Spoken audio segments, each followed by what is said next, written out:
Powell, and I'm a member of the San Diego Episcopal Foundation, a foundation that was established at the direction of the Diocesan Convention to aid both the diocese and the parishes of the diocese in estate planning and plan giving and endowments.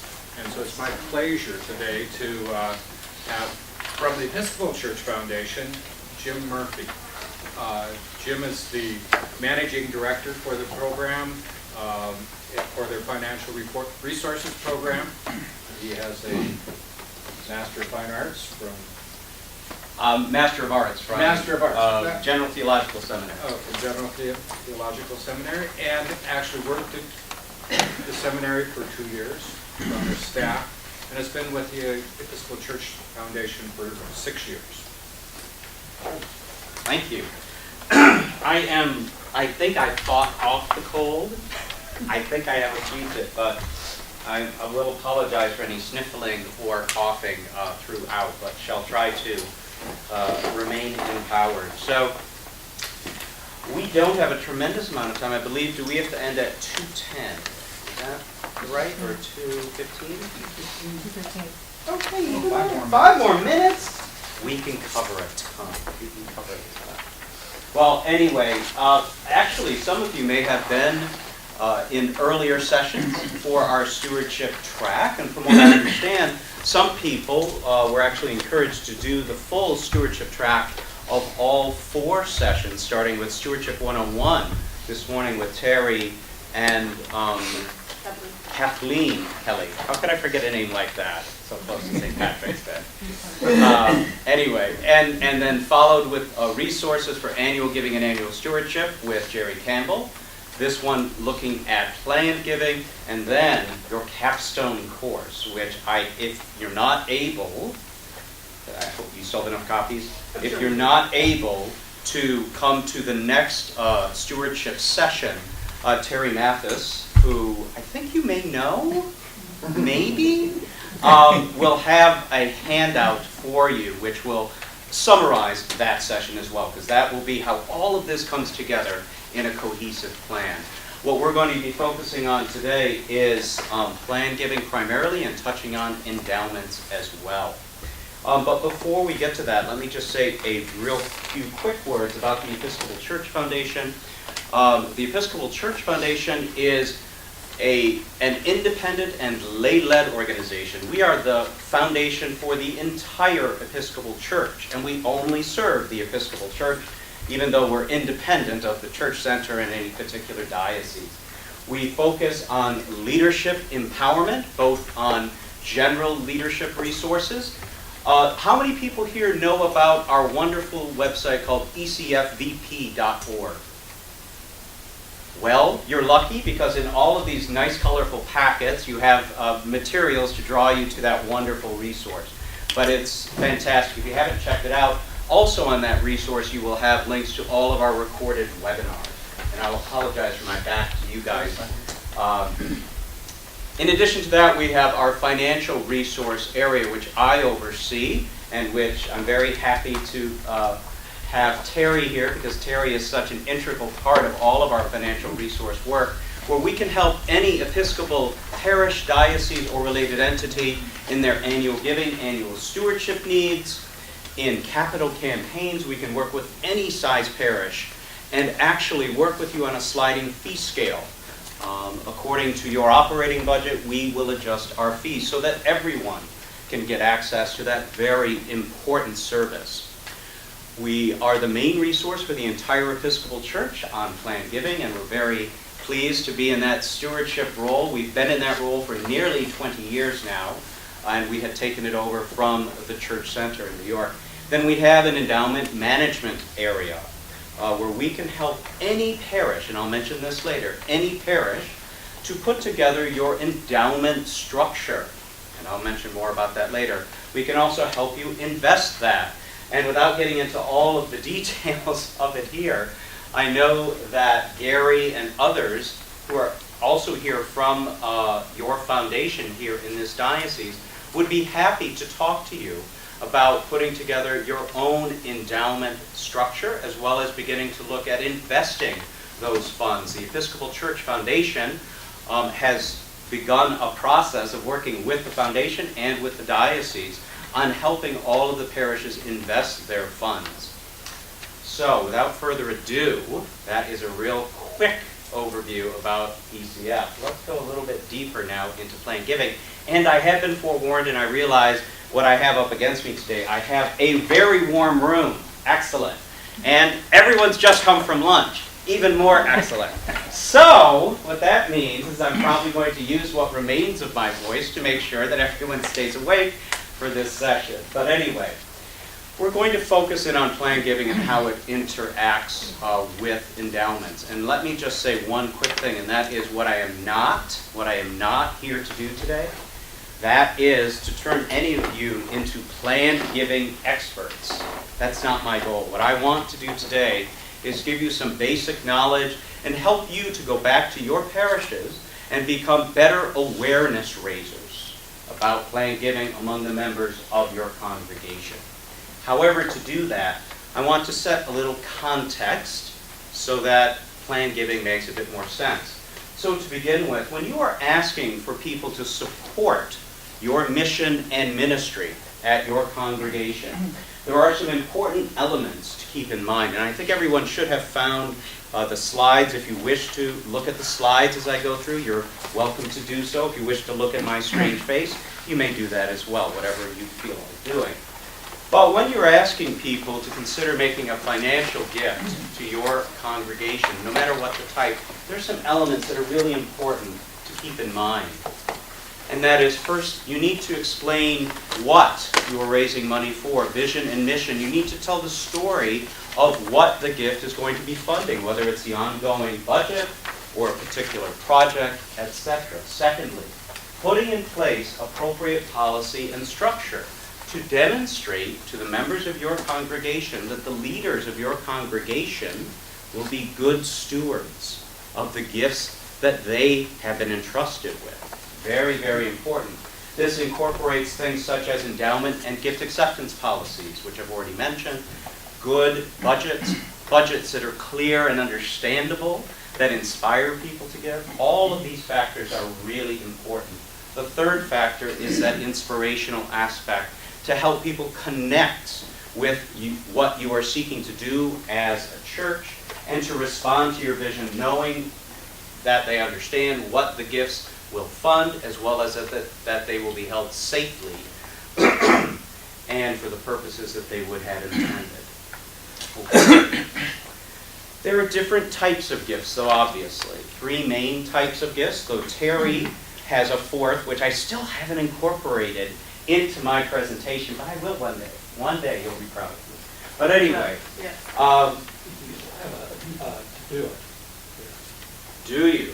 Yeah. Well, you know what? I will get that from you a little bit later. Around to it, yes. Around to it. You can do it. Okay. So when we talk about ordinary giving, that's typically when people are talking about their annual gifts to a congregation, that which supports the ongoing daily budget. This comes out of people's income that they're receiving, and so then it can go up and down, obviously, as the economy does. The second type, extraordinary or extraordinary, are those major gift campaigns, or those things such as a capital campaign, where you have a very clear definition of what you are raising money for. You're asking people to make a very significant pledge, and then typically pay that pledge off over time. Thirdly is ultimate giving, or planned giving, or legacy giving, and what we're mainly here to talk about today. And the word which is most important in this brief definition is the word future. These are future, truly future-focused gifts. These are gifts which people make out of their estate, or out of assets that they're holding for retirement. And I'm here to tell you, if your parish has the very bad habit, and Terry actually mentioned this morning, if your parish has the very bad habit of consuming a windfall planned gift in your regular operating income, you are doing something that's very, very dangerous, because what you are doing is communicating to the rest of the congregation, those of whom would be considering making a planned gift, that this might be what you'll do with their gifts. Very dangerous. And I am a strong advocate that you should, in general, place planned gifts in endowment funds. There are some exceptions, and we'll try and talk about that later. But generally, these are future-focused gifts, so they need to be treated as such. Now, just a note, since most of you, as Bishop started the day today, most of you here are already leaders within your congregation or may be considering yourself leaders in your congregation. So I need to tell you a couple of quick facts. The first being, if you can imagine with me an upside-down triangle, where the base, the big part of the triangle, is actually on top at annual giving, the tip is down at planned giving. What does that represent? That represents the number of gifts that you receive typically. So normally you receive the largest number of gifts from annual gifts, smaller number from capital, and you typically, statistically, receive the smallest number of gifts from planned gifts or legacy gifts. Now, why on earth would I be telling you that today? Well, I'm telling you that today because I want to give your heart some calm as you would think forward into doing some work in planned giving, because the people that are going to give you a planned gift will be your most committed members, those that are truly convicted about the future mission and ministry of your congregation. And I offer now that if any of you uncover that all of your annual givers will be giving a planned gift, you can certainly call me Collect in New York, and you'll be featured in the next episode, I shall say, of ecfvp.org, because that is not the norm. However, even though it is the smallest number of gifts, it is the largest in dollar value. And some of these planned gifts can literally be life-changing to the congregation. They can found endowments, found new ministries, and just do amazing things for the mission of the church. Okay. This is a basic definition about planned gifts. You can read that for yourself. But once again, just a couple of words are really the most important ones. In this case, personal values. Can I just do a sound check? Can everybody hear me if I'm talking at this level? I think my leveling was going up to my operatic range there a bit to make sure everyone heard me in a warm room. But anyway, personal values. And I'm now going to say the single most important thing I say at any planned giving workshop that I do. And that is, when an individual makes a planned gift to their congregation, they raise that congregation to the level of family, to the level of their children and grandchildren in their estate plans. This is a hugely emotional gift for the individual. They are committing to your future mission and ministry, one in which they will not really be a part, but they're so convicted about it, they will put you at that incredible level. And so it is vitally important that all of you as leaders in your parish will demonstrate and work with others in your parish to demonstrate to those donors how important the gift is to them and thank them in culturally appropriate ways. You want to be building a relationship when you are encouraging planned gifts. Secondly, a few quick pointers for leaders. Please remember to always be sensitive and gentle, and I'll also add patient when it comes to planned giving, and you can probably imagine why. Many Americans just do not want to deal with the fact of their own mortality, nor that of those they love. And so this can be a difficult topic for people to deal with. In addition, the types of gifts we'll mention briefly today are those that I would call extra step gifts, where people have to take the time to consider what gift is appropriate for them, to notify family, to work with professional advisors, etc. So all of these factors taken together, you need to be sensitive and gentle and patient in all of what you're going to be doing in planned giving. The last leadership note I want to make is, remember what I said before. I'm not trying to turn you into planned giving experts today, nor ever for that matter. you are not ever to come across to people when you're talking about planned giving as pushy or aggressive. You are raising awareness of different types of planned gifts so that people can consider what is best for them. And you are never appearing as if you're giving legal, tax, or financial advice. That's really important. This is a part of and a natural outgrowth of your stewardship ministry. Does that all make sense? Any questions? Okay, now I'll try to be funny. I don't know if I ever can be, but I will try. Anyway, so I've given a hint through the page number, but who here can tell me where is this direction for clergy? And it's not a may or may not. They will give this direction to their congregants. Does anyone know where it is in the prayer book? And before you shout it out, it's not in the burial office. It's likely too late at the funeral to be talking about planned giving. But regardless, does anybody know where this might be within our Book of Common Prayer? Page 445. Right. And you know what? Since we're tight on time, I'm going to take that as a good answer. It's within the context for the celebration for the birth or adoption of a child. So let's reflect on that for a second. What's the age group most folks think about when they think about planned giving?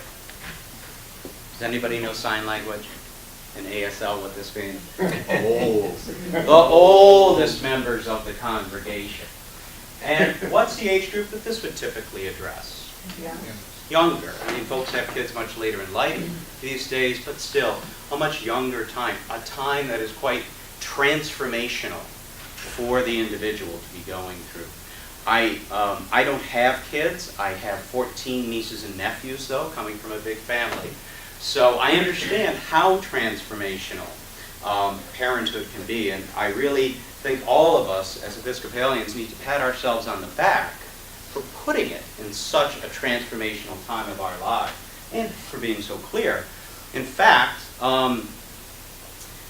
we've had this in our prayer book since the very first prayer book, and I verified this with my seminary professor of church history.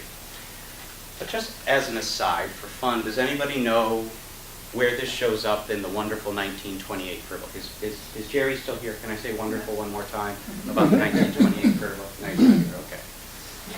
Anybody know? Kathleen, do you know? No, I don't. I wasn't here in 1928. Well, let me tell you. It's within the ministration of the sick. Maybe not the best. I can see Mother Kelly going to someone and saying, "Oh, Mrs. Jones, you're not looking so well today. Have you considered making a planned gift to our congregation?" Perhaps not perfectly timed. Yes, sir? It'll get you to heaven, right? Well, I guess it depends. I mean, we gave up a bit, I think, too soon on that. That might be another way to add to income. But regardless, I like to point that out because there is such a clear direction, and it is in our prayer book. And all of you can use this as you need to through your work in planned giving. You don't just have to wait until you have someone who's going to be brought in as a child for someone's family. This is a recap of those things which are most important about planned giving, that it's future focused. This is a gift of tremendous emotion, conviction for the future of your parish. It raises the congregation to the level of family. Remember to be sensitive. And the last part is something which I'll keep touching on over and over again. You may have heard me intimate this.